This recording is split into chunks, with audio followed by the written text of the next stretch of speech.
¿Cómo están amigos de YouTube? Bienvenidos a otro nuevo video, una nueva entrevista, esta vez relacionada con el mundo del High Energy. Vamos a entrevistar a Pamela Stanley, un gran artista que a principios de los 80 supo deleitar con grandes éxitos de este género. Así que no te la pierdas.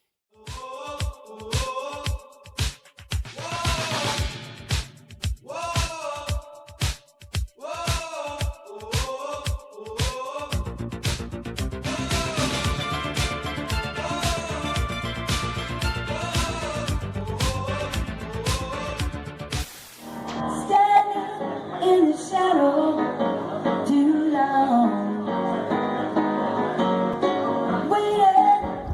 Como te mencionaba al principio del video, vamos a entrevistar a Pamela Stanley, una artista del High Energy que supo llegar a la popularidad con canciones como Coming Out of Hiding, Stranger in a Strange Land, cantada con el gran Paul Parker, otro artista fantástico de High Energy, y hoy tenemos la posibilidad de entrevistarla. Así que empecemos directamente con la entrevista.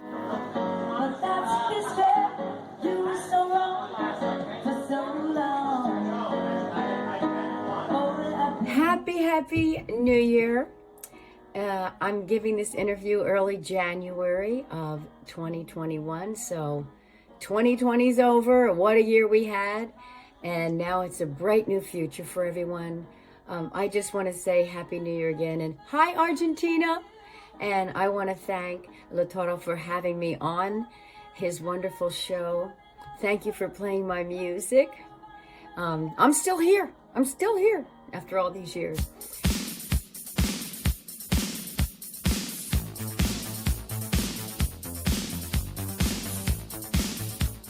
I'm really lucky because I come from a very musical family. My grandfather he would refurbish pianos, Steinways, all those beautiful grand pianos. He restrung them and just did them all. Restrung them, put in new soundboards, refinished them. He just was great. And then he would always entertain. And so every Friday, I was from Philly. And on Friday nights, we would all go over to my grandfather's house, and the whole family sang. And we'd go down in the cellar, and everyone would sing. And my grandfather entertained, and I just remember he played guitar and piano and banjo and ukulele. He was so talented. And I wanted to be like my grandfather and bring as much joy as I saw him bringing everyone. And he would entertain locally and also in the mountains of the Pocono Mountains in Pennsylvania. Then my brother, he got a guitar when he was 12. He was 6 years older than me, and he was very inspirational in influencing me to want to be in music. So I have to tell you, from the time I was 4, there was no question I was going to be in music and singing.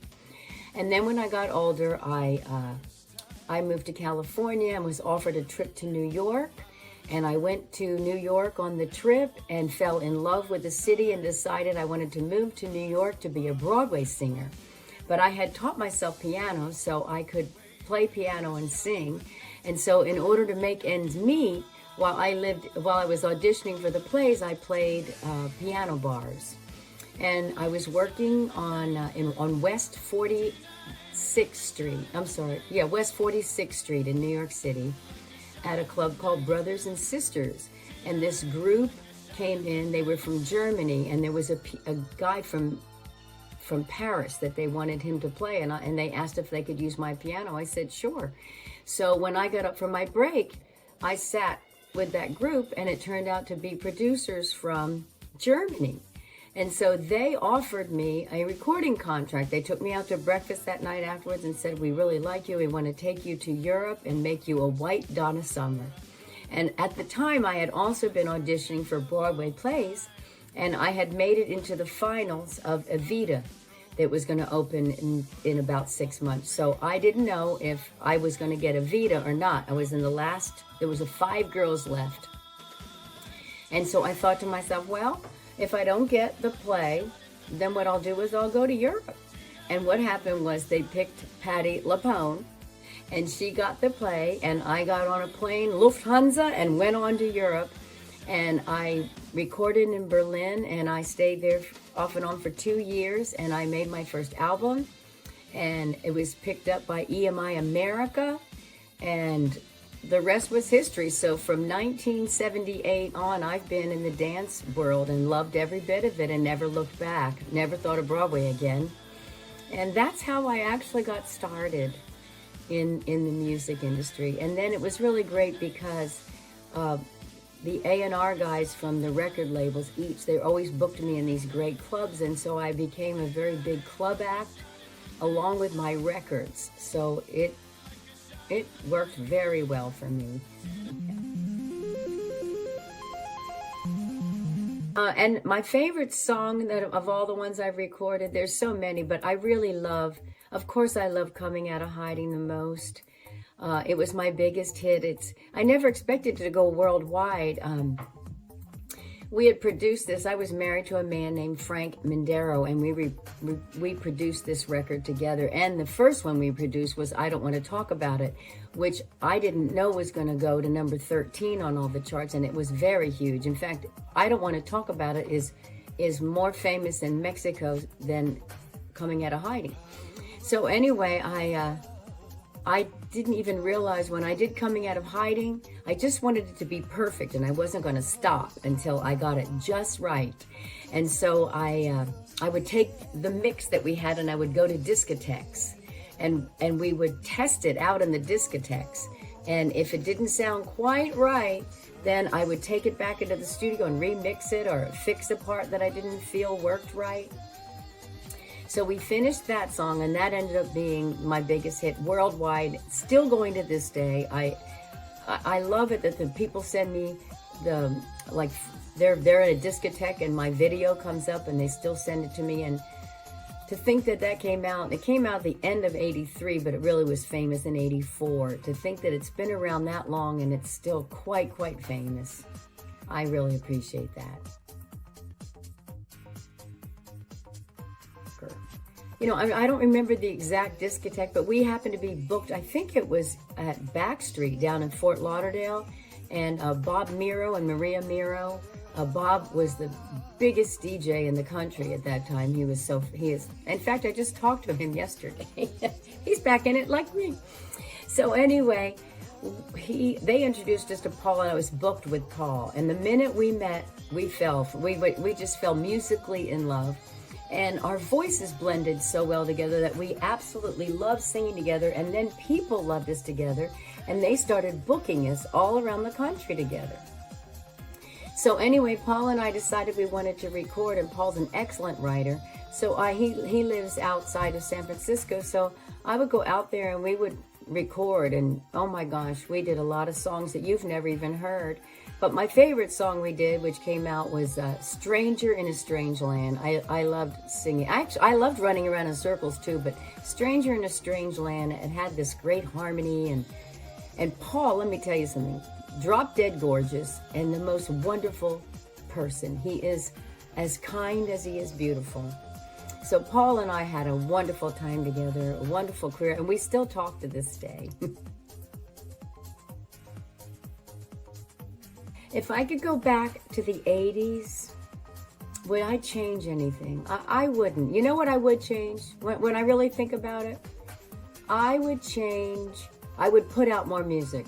I would have put it out as fast as I could get it, because it was such a great time, and the music is so beautiful of the 80s, and the melody lines were great, and the lyrics were fantastic.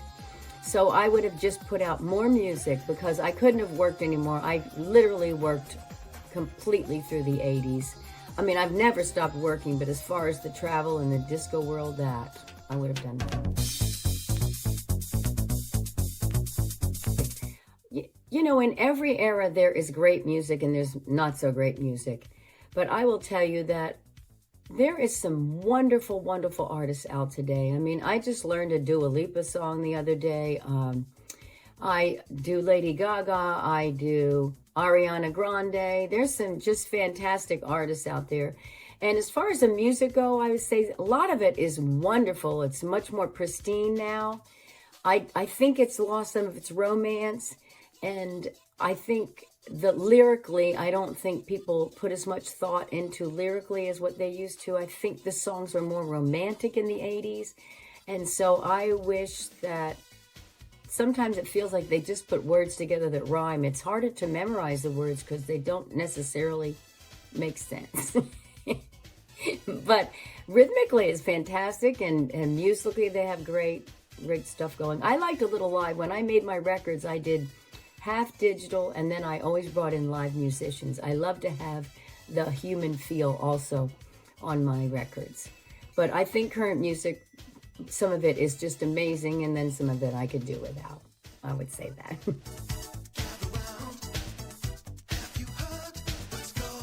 You know what?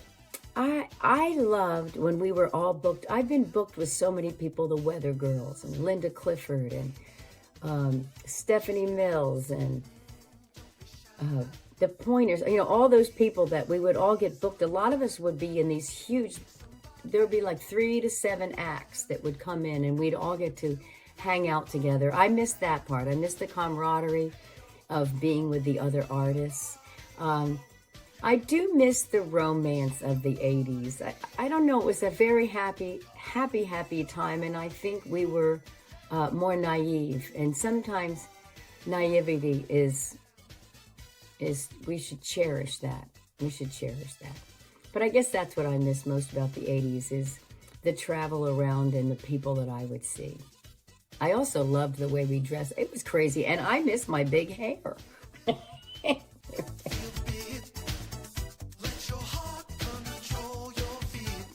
Currently, you wouldn't believe, but I never stopped working. Even at when the 80s came to an end, and I had a child, and he was turning 10 by then.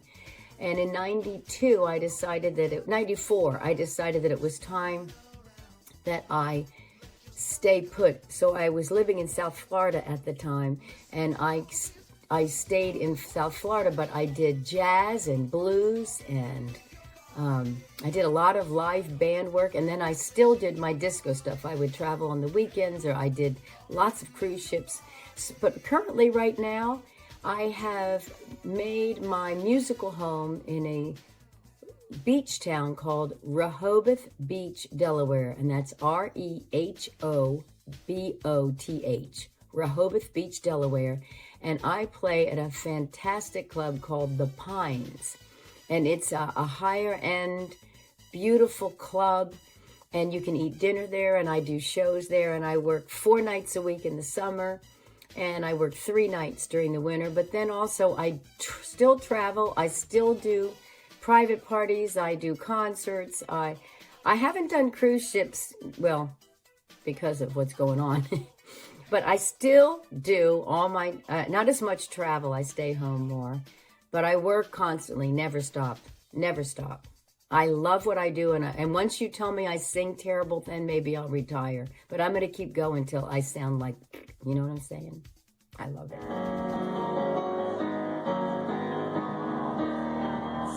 If I were going to give a message to high energy fans, I would say keep it going. There is nothing like high energy music. There's nothing like music that makes you feel joyous and happy and just want to get up and have a wonderful time. I mean, even if you ever even feel down, you put on good disco or dance music, you can't feel down. Before you know it, you're tapping your foot and you're singing along. And it's just, it made my life. I'm so appreciative of the dance market. I was so lucky to make such a great living doing this type of music. I love spreading joy. I love seeing smiles, and that's what high energy music is all about. It's all about feeling great and happy. And I thank you again. I really want you all to have a happy new year. I want you all to know that if you are going to be in this industry, take care of yourself. Don't get into drugs. Don't do the alcohol. Don't do all that stuff, because I've been fortunate enough to keep my voice all these years, and I really do believe it's because I treated the business like a business. It's the love of my life. but it's still a business, and you have to respect your instrument, respect your voice, and respect yourself. So I just want to say that I thank God, I thank you all for letting me be who I am and sing my whole life and travel around, and God bless you all. Thank you again for having me on this show. Please stay part of La Toro. Thank you. I hope I'm saying your name right. Anyway, thank you so much again. Happy New Year. I love you. Bye-bye. Hey, I want to come to Argentina. Bring me to Argentina. It's time. All right. Bye-bye. Happy New Year.